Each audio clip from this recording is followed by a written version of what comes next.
A few weeks back, I was reminiscing with some friends about past jobs and the reasons we moved on from them. During our conversation, a memory resurfaced about an unnerving encounter I had while delivering pizza. I'd nearly forgotten about it, but it's stuck with me ever since. Let me recount it for you. This happened at the cusp of fall, perhaps the start of winter. The air was just beginning to carry that crisp chill you get in Texas before the colder months settle in. It was late, the sun had dipped below the horizon, and I received an order for a delivery to a farmhouse down a dirt road. No big deal. I was used to these kinds of off-the-beaten-path requests. Deliveries to rural areas were par for the course in my line of work. I checked my map while navigating the main road, which was under construction at the time. That's when I noticed the turnoff. It was an easy one to miss, just a narrow, unmarked dirt road branching off. My car, a little Mazda, wasn't exactly designed for rugged terrain, so the ride quickly became bumpy. The road twisted through a small grove of trees, the type of winding, shadowy path you'd expect to see in a low-budget horror movie. I barely gave it a second thought. Living in a rural part of North Texas had dulled my sensitivity to eerie back roads. Eventually, I reached the farmhouse. It sat at the bottom of a steep hill. Instead of driving down, I parked at the top, right next to a stop sign, thinking I'd only be there for a minute. Leaving the car running, as was my habit, I grabbed the pizza and walked down the hill toward the house. The customer was waiting at the door, a reserved but polite man. After handing over the food and exchanging the usual pleasantries, I turned to head back to my car. That's when I saw it. At the top of the hill, near the stop sign where I'd left my car, stood a figure. It was a shadowy shape, its outline barely human. It seemed to be peering at me from behind the sign. My heart seized as I locked eyes with it, or at least, I thought I did. The figure had no discernible facial features, just a jagged, dark silhouette that didn't quite align with what a human body should look like. Before I could process what I was seeing, it darted out from behind the sign. It moved unnaturally fast, its shape blurring as it ran in front of my car. I saw my headlights dim for an instant, as though something solid had passed between them. A wave of dread washed over me, cold and suffocating. I bolted back toward my car, my footsteps frantic on the gravel path. I didn't dare glance over my shoulder. Once I reached the vehicle, I yanked open the door, jumped inside, and slammed it shut. My hands were trembling as I checked the back seat, half expecting to find something lurking there. Thankfully, it was empty. Without hesitation, I floored the gas pedal and tore out of there, not slowing down until I reached the main road. When I finally returned to the pizza place, I locked myself in the bathroom for what felt like an eternity, trying to make sense of what had happened. Was it an animal? My imagination? I couldn't say for sure. But that figure, its wrongness, is seared into my memory. Its jagged edges, the inhuman way it moved, and the undeniable sensation that it was watching me. I'll never forget it. A few months later, I quit the job, using the excuse that college was getting too demanding. But deep down, I knew the real reason. I still drive by that dirt road every now and then, but I've never been able to summon the courage to venture down it again. After quitting my job, life carried on, at least on the surface. Beneath that thin veneer of normalcy, I couldn't shake the lingering unease. Every now and then, I'd think about the shadow figure, wondering if it was still out there, haunting that desolate dirt road. One night, months after the encounter, I found myself restless. I was at home, staring out the window at the empty street in my neighborhood, the soft hum of streetlights the only accompaniment to my thoughts. The memory of that figure crept back into my mind, vivid and unwelcome. It had a way of resurfacing when I least expected it. I wondered if I should confront it. The idea sounded insane, but I couldn't let it go. I told myself I needed closure, something to put this behind me. That's how, on an otherwise unremarkable Friday evening, I found myself sitting behind the wheel of my Mazda, engine idling as I contemplated returning to the scene. "It's probably nothing," I muttered aloud. but my hands were already gripping the steering wheel tighter than necessary. With a deep breath, I shifted into drive and headed toward the dirt road. The familiar landmarks passed by in a blur as I approached the turnoff, my heartbeat thundering in my chest. It was darker than I remembered. The road stretched out ahead like a black ribbon, barely illuminated by my headlights. Every bump and rut felt exaggerated as my car crawled down the path. The trees seemed taller, their twisted branches reaching out like skeletal fingers. It was as if the road itself had absorbed the essence of my fear, growing more ominous in the months since I'd last been there. I slowed to a stop at the crest of the hill where I'd parked that night. The stop sign stood there, unassuming and silent, its red surface reflecting the pale glow of my headlights.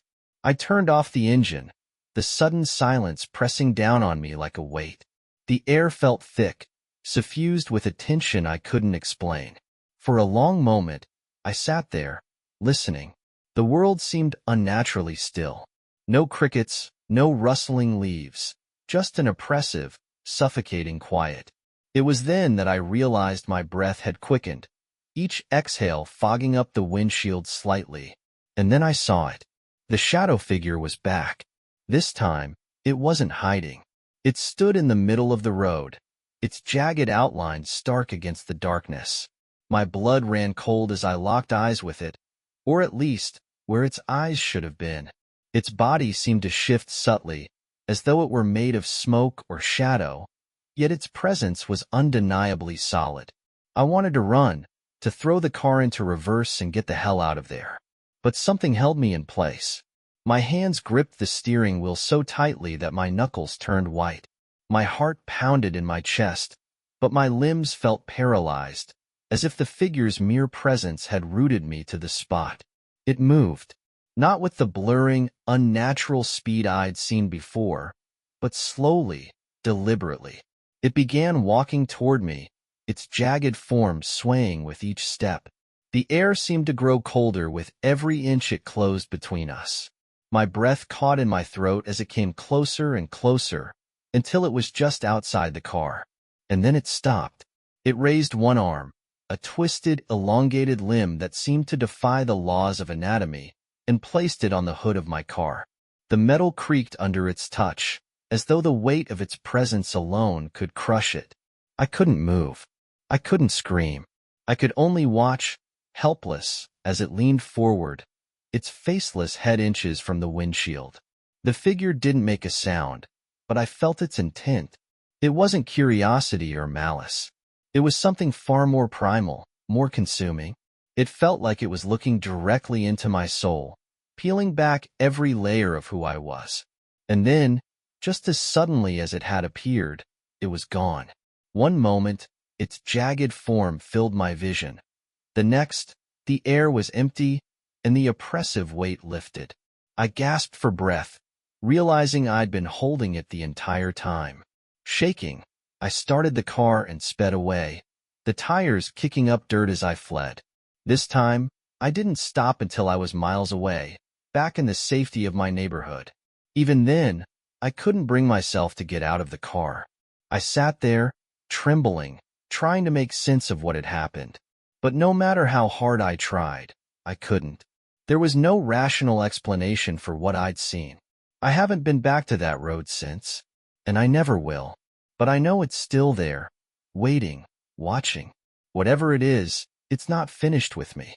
And deep down, I'm terrified that someday, I'll have no choice but to face it again.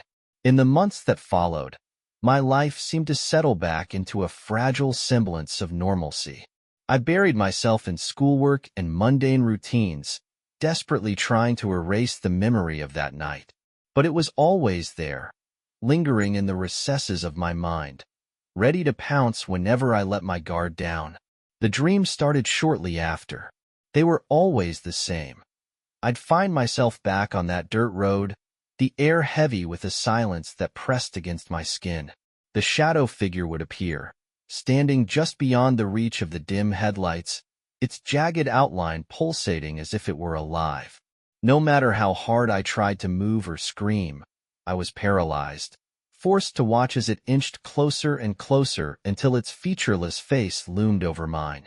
I'd wake up drenched in sweat, my heart racing, and the sensation of its gaze lingering long after I'd opened my eyes. By this point, I had confided in no one. Who would believe me? Every time I thought about sharing what I'd experienced, I stopped myself. I could already imagine the skeptical looks, the awkward silences, the polite but dismissive reassurances. It was easier to keep it to myself, to let the fear fester quietly. One evening, as I was leaving the library after a late study session, I felt it again, that suffocating sense of being watched. The parking lot was empty except for my car, the orange glow of the streetlights casting long shadows across the asphalt. I quickened my pace, my breath hitching as the sensation grew stronger. I scanned the area, my eyes darting between the rows of parked cars. Nothing, just the quiet hum of the city at night. But I couldn't shake the feeling, and my hands trembled as I fumbled with my keys. "It's nothing," I whispered to myself, forcing a shaky laugh. "You're just being paranoid." The drive home was uneventful, but the tension in my chest didn't ease until I was safely inside my apartment, the door locked and bolted behind me. I leaned against it, exhaling a shaky breath. Whatever this was, it was taking over my life. I needed to find a way to put an end to it. That's when the thought struck me. Maybe it wasn't just in my head. Maybe there was something I could do to understand, or at least confront, whatever this was. I'd avoided researching the area where the encounter happened, afraid of what I might find. But now, I realized I couldn't keep running from it. The next day, I skipped my afternoon classes and headed to the local library. I started with the basics: maps, local history books, newspaper archives. At first, it was tedious work, sifting through mundane records and irrelevant articles. But then I stumbled upon something that made my blood run cold. An old newspaper clipping from the 1980s detailed a string of disappearances along the very same road. The article mentioned locals reporting strange sightings, figures lurking in the woods, unexplained lights, and a pervasive sense of unease. It described the road as cursed, a place where travelers were warned not to linger after dark. My heart raced as I read on. One of the missing persons, a delivery driver, had vanished under circumstances eerily similar to my own experience. His abandoned car had been found near the stop sign at the top of the hill, the engine still running. There was no sign of a struggle, no clues as to where he'd gone. The further I dug, the more unsettling the details became. Stories of shadowy figures and inexplicable occurrences stretched back decades, their accounts varying in detail but consistent in tone. Whatever this thing was, it had been there long before me, and it wasn't going away. As I left the library, clutching photocopies of the articles I'd found, I felt a renewed sense of dread. This wasn't just my imagination. It wasn't a one-time occurrence. And worst of all, it seemed to have taken an interest in me. I'd barely slept that night when the dreams returned, more vivid than ever. This time, I wasn't just an observer. The shadow figure spoke, its voice a low, guttural whisper that seemed to echo inside my head. I couldn't understand the words, but the tone was clear. It was a warning, or perhaps a threat. When I woke, the sensation of its presence lingered, as though it had followed me out of the dream. My resolve hardened. I needed to end this. Somehow, I had to find a way to break whatever connection this thing had to me. But deep down, I feared that confronting it again might only make things worse. The following week, I made the decision to return to the road one final time. I couldn't keep living in fear, constantly looking over my shoulder, waiting for the next dream or encounter. Whatever this thing was, I had to face it head-on, even if it meant risking everything. I prepared carefully. I packed a flashlight, a camera, and a notebook, as if documenting the experience might somehow make it less terrifying. A part of me felt foolish. Another part was gripped by a strange determination. I didn't tell anyone where I was going. This was my burden to bear, and I didn't want to drag anyone else into it. The night was eerily quiet as I drove toward the dirt road. My hands were steady on the wheel, but my heart felt like it was trying to claw its way out of my chest. The closer I got, the heavier the air seemed to grow. By the time I reached the turnoff, it felt like I was driving through molasses, the weight of the night pressing down on me. I parked at the top of the hill, just as I had that first night. The stop sign stood there, silent and unassuming, its red surface faded and peeling.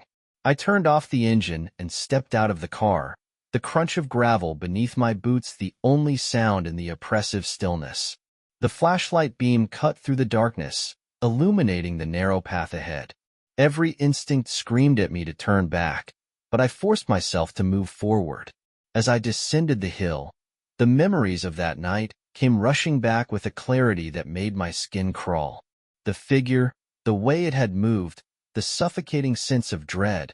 It was all so vivid, as if it had happened yesterday. My grip tightened on the flashlight as I scanned the shadows, half expecting the figure to materialize at any moment. When I reached the spot where I had delivered the pizza, I stopped and turned in a slow circle, the beam of light slicing through the darkness. The farmhouse loomed in the distance, its windows dark and lifeless. It looked abandoned, as if no one had lived there in years.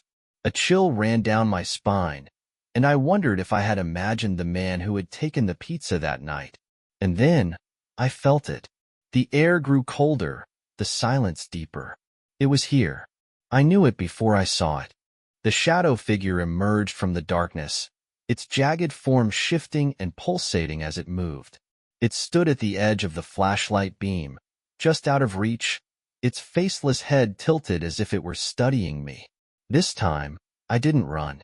My legs trembled, but I forced myself to stay rooted to the spot. "What do you want?" I shouted, my voice shaking but defiant. The figure didn't respond, but I felt its intent, heavy and oppressive. It raised one elongated arm, pointing toward me. The gesture was deliberate, almost accusatory, and I felt a surge of anger rise within me. "I'm not afraid of you," I lied, taking a step forward. My voice echoed in the stillness, a fragile barrier against the overwhelming dread. "Whatever you are, you don't control me." The figure's form seemed to ripple, its edges growing sharper, more defined. And then it spoke. Its voice was a low, guttural rasp, the words incomprehensible but filled with an ancient, otherworldly malice.